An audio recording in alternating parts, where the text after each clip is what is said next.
Jolly jolly தான், புதுசு புதுசா கதைகள் கேட்கலாம். ஸ்டோரி டைம் வந்தாச்சு. ஜாலி ஜாலி தான், புதுசு புதுசா கதைகள் கேட்கலாம். தம்பி தங்கை எல்லாரும் வாங்க, என்ஜாய் பண்ணலாம். இயேசுவின் அன்பில் நீயும் நானும் என்றும் வளரலாம். தம்பி தங்கை எல்லாரும் வாங்க, என்ஜாய் பண்ணலாம். இயேசுவின் அன்பில் நீயும் நானும் என்றும் வளரலாம்.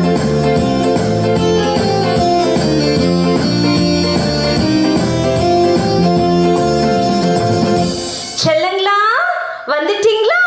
ஹாய் செல்லங்களா, எல்லாரும் எப்படி இருக்கீங்க? நல்லா இருக்கீங்களா செல்லங்களா? சரி, இந்த நாளுக்கு உண்டான கதைக்குள்ளார போயிடலாமா? ஒரு ஊர்ல லியோன்னு ஒரு அண்ணா இருந்தாங்களா. இந்த அண்ணா ஷிப்ல டிராவல் பண்ணி போயிட்டு இருக்காங்க செல்லங்களா.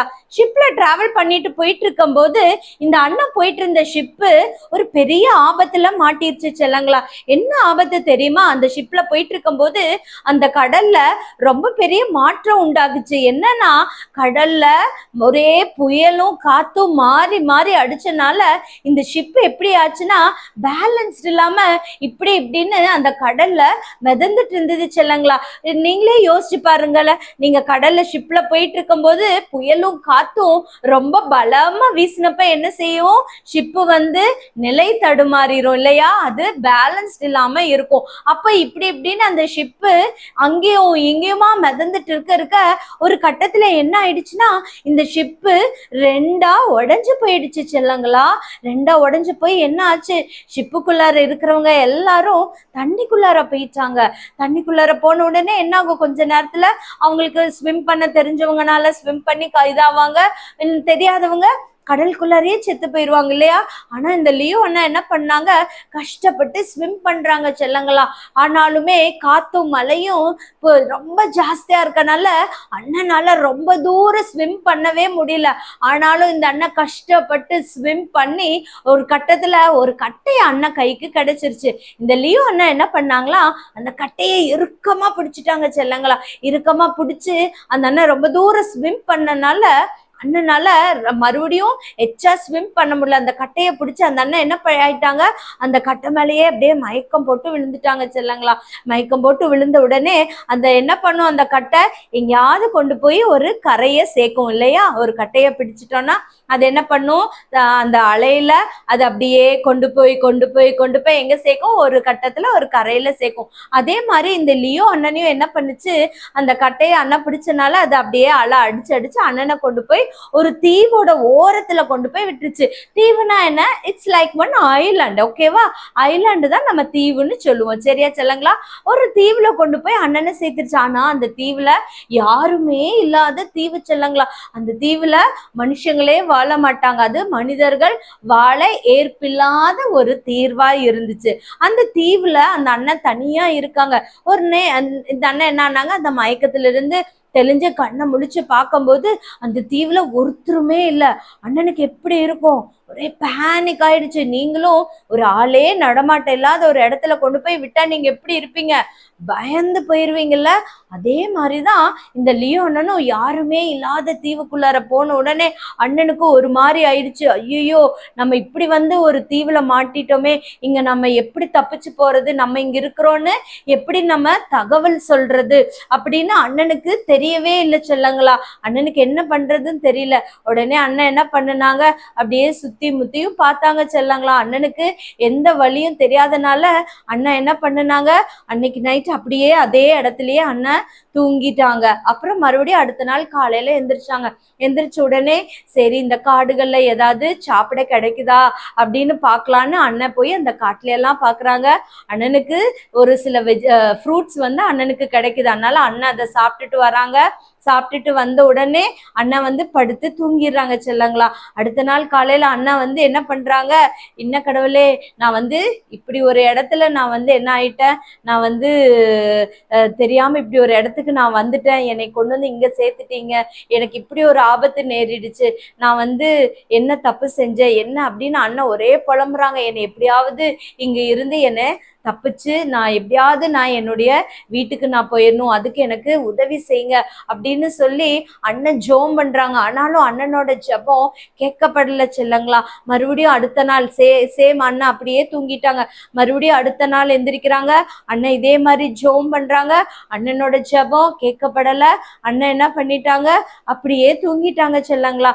மறுபடியும் அடுத்த நாள் எந்திரிக்கும் போது அண்ணன் என்ன பண்றாங்க, சரி நம்மளுடைய ஜெபம் கேட்கப்படல, நம்ம என்ன பண்ணுவோம், நமக்குன்னு இங்க ஒரு அழகா ஒரு அங்க காடுகள்ல நிறைய கட்டைங்க இருக்கும்ல, அந்த கட்டைங்களெல்லாம் அண்ணா என்ன பண்ணாங்க, எடுத்துட்டு வந்து நமக்குன்னு இருக்கிறதுக்கு ஒரு வீடு கட்டலாம். ஏன்னா காட்டுல நிறைய வைல்ட் அனிமல்ஸ் எல்லாம் இருக்கும் இல்லையா, அண்ணனை வந்து சாப்பிட்ரும் இல்லையா அந்த அனிமல். அதனால அண்ணன் என்ன பண்ணுனாங்க, அவங்களுக்குன்னு ஒரு ஹட்டு கட்டிக்கிட்டாங்க செல்லங்களா.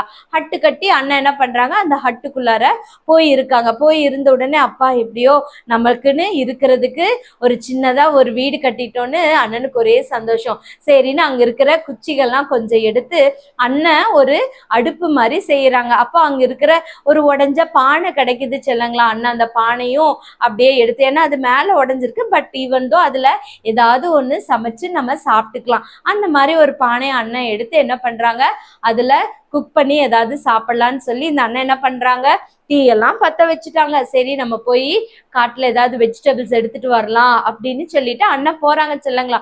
போயிட்டு வர்றதுக்குள்ளார என்ன ஆயிடுச்சு, ரொம்ப காத்து அடிச்சுதா. அந்த காத்து அடிச்சதுல இந்த குச்சியெல்லாம் அப்படியே அந்த காத்துக்கு பறந்து என்னாச்சு, அண்ணனோட குடிசை வீடும் என்ன ஆயிடுச்சு, தீல எரிஞ்சு போச்சு. நல்ல தீல அண்ணன் வரும்போது எப்படி இருக்கு, குபு குபு குபு குபு குபுன்னு அந்த புகை அப்படியே பறக்குது, மேல மேல போகுது. அண்ணனுக்கு பார்த்த உடனே ஒரே கவலை ஆயிடுச்சு. உடனே அந்த அண்ணன் என்ன பண்றாங்க, ஏன் சாமி என்னை இப்படி கைவிட்டீங்க, எனக்கு நான் என்ன தீமை செஞ்சேன், என்னை ஏன் இப்படி இது பண்றீங்க, என்னை வாழ்க்கையில நல்லதே நடக்காதா, எனக்கு தீமைக்கு மேல தீமை தான் என்னுடைய வாழ்க்கையில நடக்குதுன்னு அண்ணன் என்ன பண்ணாங்க, ரொம்ப அழுது ஜோம் பண்ணி. அண்ணனுக்கு அந்த வீடும் போச்சுன்னா அண்ணன் என்ன பண்ணுவாங்க, ஒண்ணுமே செய்ய முடியாது இல்ல செல்லங்களா. அண்ணன் அப்படி சொல்லி ஜோம் பண்ணிட்டு அப்படியே அந்த அண்ணன் அதே இடத்துல படுத்து தூங்கிட்டாங்க செல்லங்களா. ஆனாலும் அண்ணன் ரொம்ப அழுது ஜோம் பண்ணாங்க. என்ன தெரியுமா, எனக்கு தீமைக்கு மேல தீமையை நடக்குதே, தீமைக்கு மேல தீமை நடக்குதே, அப்படியே அந்த அண்ணன் சொல்லி புலம்பி புலம்பி என்ன பண்ணிட்டாங்க, அப்படியே அந்த அண்ணன் தூங்கிட்டாங்க செல்லங்களா. அப்புறம் காலையில விடியுது. காலையில விடிஞ்ச உடனே என்ன ஆச்சுன்னா, ஒரு ஷிப்ல நிறைய பேர் கேப்டன்ஸ் இருக்காங்க, வராங்க அண்ணாவை ரெஸ்கியூ பண்றதுக்கு வராங்க. இந்த அண்ணா கண்ணை முழிச்சு பார்த்த உடனே அங்க ஷிப்பு நிக்குது, அங்க ஆட்கள்லாம் இருக்காங்க. இந்த லியோ அண்ணனை, தம்பி வாங்க இங்க வாங்க, நம்ம இங்க இருந்து கிளம்பிடலாம், வாங்க எந்திரிச்சு வாங்க அப்படின்னு சொல்லி லியோ அண்ணனை கூப்பிடுறாங்க. கூப்பிட்ட உடனே லியோ அண்ணனுக்கு ஒரே சந்தோஷம், ஐயோ நம்மள இங்கிருந்து கூட்டிட்டு போறதுக்கு ஷிப்பு வந்துருச்சு, நம்ம இந்த இடத்துல இருந்து தப்பிச்சு போயிருவோம் அப்படின்னு லியோ அண்ணனுக்கு ஒரே ஜாலியா இருந்துச்சு, சந்தோஷமா இருந்துச்சு. அண்ணன் குடு குடுன்னு அந்த ஷிப்புக்குள்ளார உள்ளுக்குள்ளார ஏறி போறாங்க செல்லங்களா. உள்ளுக்குள்ளார போகும்போது என்ன ஆச்சுன்னா, அந்த இருக்கிற கேப்டன் கிட்ட கேக்குறாங்க, நான் இங்க இருக்கேன்னு உங்களுக்கு யாரு சொன்னா, எப்படி உங்களுக்கு தெரியும் என்னை இங்க வந்து காப்பாத்தி இருக்கீங்க அப்படின்னு. அந்த கேப்டன் சொல்றாரு, நீங்க எங்களுக்கு கொடுத்த சிக்னல்ல தான் நாங்க வந்தோம் அப்படின்னு சொல்றாரு. சிக்னலா, என்ன சிக்னல் அப்படின்னு லியோனா கேக்குறாங்க. நீங்க இந்த காட்டுல மனிதர்களே இருக்க மாட்டாங்க, யாரும் இல்லாத இந்த இடத்துல ஒரு திடீர்னு புகை, நிறைய புகையா வந்துச்சு. அப்போ நாங்க நினைச்சோம் அந்த தீவுல யாரோ மாட்டியிருக்காங்க, உதவிக்கு கேட்குறாங்க, அதனாலதான் இப்படி தீ பத்த வச்சு நமக்கு சிக்னல் கொடுக்குறாங்க அப்படின்னு நாங்க அதை பார்த்துதான் நாங்க இங்க வந்தோம் அப்படின்னு அந்த ஷிப்ல இருக்கிற கேப்டன் சொன்ன உடனே இந்த அண்ணா யோசிக்கிறாங்க, நம்ம ஏசப்பா கிட்ட எனக்கு ஏன் தீமைக்கு மேல தீமை செய்றீங்கன்னு நான் வந்து சொல்லி, நான் ஏசப்பா உங்களையே நான் வந்து கேள்வி கேட்டேன், ஆனா அந்த தீமைய கூடயும் எனக்கு நன்மையா மாற செஞ்சிருக்கீங்களே அப்படின்னு சொல்லி ஏசப்பாக்கு இந்த லியோ அண்ணா என்ன பண்ணாங்க, ரொம்ப தேங்க்ஸ் சொன்னாங்க. செல்லங்களா செல்லங்களா, நீங்க கூட உங்க லைஃப்ல உங்களுடைய ஜெபங்கள் கேட்கப்படல. நீ ஏதாவது ஒரு காரியத்துக்காக ஜெபம் பண்ணிட்டு இருப்ப, அது உன் லைஃப்ல நடக்கவே நடக்காது. அதுக்கு பதிலா நிறைய உனக்கு தீமை நடக்குதா இல்லையா செல்லங்களா? உனக்கு தீமை நடக்குதுன்னு நீ நினைச்சு அதை நினைச்சு கவலைப்படுறியா? பாத்தியா, இந்த லியோ அண்ணனும் அதே மாதிரிதான் நினைச்சாரு. நான் என்ன தப்பு செஞ்சேன்? நான் என்னுடைய வேண்டுதல் கேட்கப்படவே இல்லையே. நான் சரி எனக்காக ஒரு வீடு கட்டி இருக்கலாம்னு நினைச்சேன். ஆனா அந்த வீட்டுல கூட என்னால இருக்க முடியாம அந்த வீடும் எரிஞ்சு போச்சே, நான் என்ன பண்ணுவேன்? நான் இப்படி நிற்கதியா இருக்கேனே, ஏன் என் வாழ்க்கையில இப்படி தீமைக்கு மேல தீமை நடக்குது அப்படின்னு நீ அந்த அண்ணனை மாதிரி நீயும் நினைக்கிறியா என் அன்பு செல்லமே? ஒரு நாள் அப்படி நினைக்காத. தீமையை கூடயும் நம்ம ஏசப்பா நன்மையா மாற்ற ஒரு ஏசப்பா இருக்காரு செல்லங்களா. அந்த ஏசப்பாவை நீ இறுக படிச்சுக்கோ செல்லங்களா. அவரை நீ இறுக பிடிச்சுக்க கொள்ளும்போது எப்படி இருக்குமா உன்னுடைய வாழ்க்கை? தீமைய நன்மையால வெல்ல முடியும். நம்மளுடைய பரிசுத்த வேதாந்தத்துல கூடயும் ஒரு வசனம் இருக்கு. அந்த வசனம் என்னன்னு நம்ம பார்க்கலாமா? அன்றியும் அவருடைய தீர்மானத்தின்படி அழைக்கப்பட்டவர்களாய் தேவனிடத்தில் அன்பு கூறுகிறவர்களுக்கு சகலமும் நன்மைக்கேதுவாக நடக்கிறதென்று அறிந்திருக்கிறோம். ரோமர் 8:28 வசனம் கொஞ்சம் பெருசுதான் செல்லங்களா. ஆனாலும் நீங்க கண்டிப்பா இந்த வசனத்தை மனப்பாடம் பண்ணி தான் ஆகணும் செல்லங்களா. ஏன்னா இந்த வசனம் உங்க லைஃபுக்கு ரொம்ப முக்கியமான ஒரு வசனம் செல்லங்களா. ஏன் தெரியுமா அக்கா முக்கியமான வசனம்னு சொல்றேன்?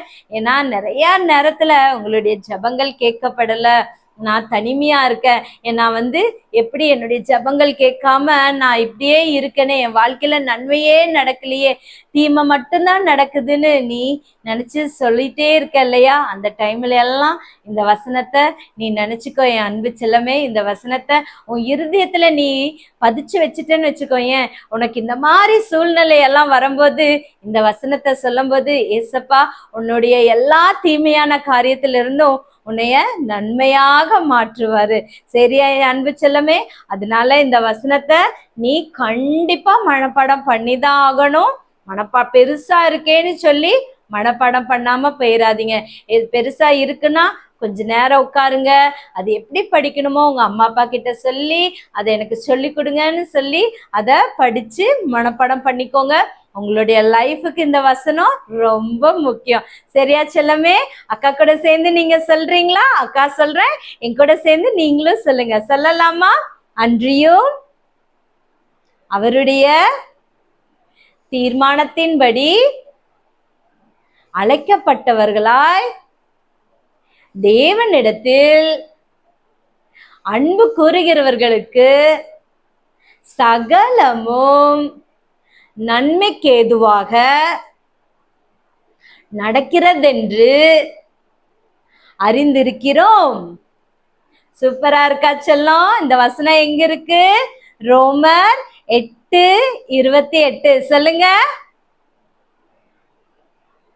சூப்பர் செல்லங்களா. இந்த வசனம் கண்டிப்பா மனப்பாடம் பண்ணுங்க. அக்கா சொன்ன மாதிரி உங்களுடைய லைஃபுக்கு ரொம்ப ரொம்ப முக்கியமான வசனம் செல்லங்களா. சரியா? நாளைக்கு அக்கா நைட் 8 o'clock உங்களை டான்னு பாக்குறேன். சரியா செல்லுங்களா? இந்த வசனத்தை மனப்பாடம் பண்ணுங்க. உங்க மம்மி டாடி கிட்ட மறக்காம சொல்லுங்க. என்னைக்கும் உங்க லைஃப்ல என்னுடைய வாழ்க்கையில தீமையே நடக்குது, நன்மையே நடக்கல அப்படின்னு நினைச்சு ஒரு நாளும் சொல்லாதீங்க. அப்படி ஒரு சூழ்நிலை வரும்போது அக்கா சொன்ன இந்த ரோமர் 8:28 இந்த வசனத்தை நினைச்சுக்கோங்க. ஏசப்பா உங்களுக்கு நன்மையானதே செய்வார். சரியா என் அன்பு செல்லமே? பாய், குட் நைட்.